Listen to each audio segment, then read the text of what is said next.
Waktu Tuhan. Renungan berdasarkan Injil Lukas bab 1 ayat 57 sampai 66. Kemudian genaplah bulannya bagi Elisabet untuk bersalin, dan ia pun melahirkan seorang anak laki-laki.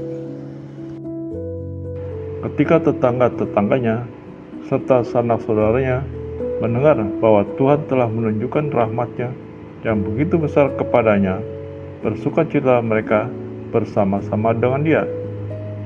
Maka datanglah mereka pada hari ke-8 untuk menyunatkan anak itu, dan mereka hendak menamai dia Zakaria menurut nama bapaknya.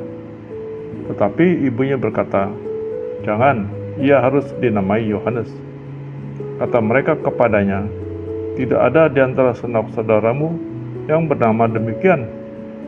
Lalu mereka memberi isyarat kepada bapaknya untuk bertanya nama apa yang hendak diberikannya kepada anaknya itu.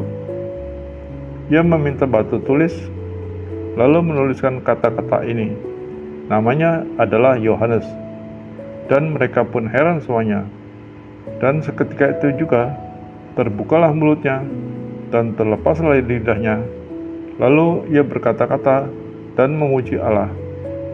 Maka ketakutanlah semua orang yang tinggal di sekitarnya, dan segala peristiwa itu menjadi buah tutur di seluruh pegunungan Yudea. Dan semua orang yang mendengarnya merenungkannya dan berkata, "Menjadi apakah anak ini nanti? Sebab tangan Tuhan menyertai dia." Demikianlah sabda Tuhan. Terpujilah Kristus. Peristiwa kelahiran anak pertama adalah suatu peristiwa yang selalu dirindukan para orang tua, tidak terkecuali bagi Zakaria dan Elisabet. Mereka sudah lelah menantikan kedatangan seorang putra dalam keluarga mereka, karena mereka sudah lanjut usia dan Elisabet juga sudah dianggap mandul. Suatu keadaan yang merupakan aib dalam masyarakat pada waktu itu. Zakaria sebagai imam yang melayani rumah Tuhan selalu berdoa untuk mempunyai keturunan yang akan meneruskan nama keluarga mereka. Tuhan mendengar doa Zakaria dan mengirim malaikatnya untuk membawa kabar sukacita bagi keluarga Zakaria. Ketika Zakaria diberi kabar oleh malaikat Gabriel bahwa Elisabet akan mengandung dan mereka akan mendapat keturunan, Zakaria meragukan kabar itu, mengingat usia mereka yang sudah lanjut dan Elisabet yang sudah disebut mandul.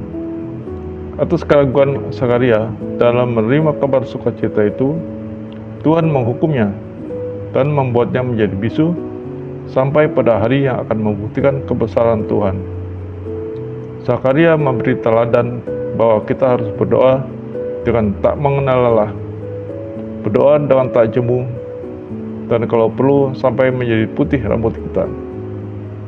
Bukankah selama ini bila kita berdoa, kita selalu menuntut agar Tuhan mengabulkan doa kita dengan segera, dan kalau belum dikabulkan, kita akan protes.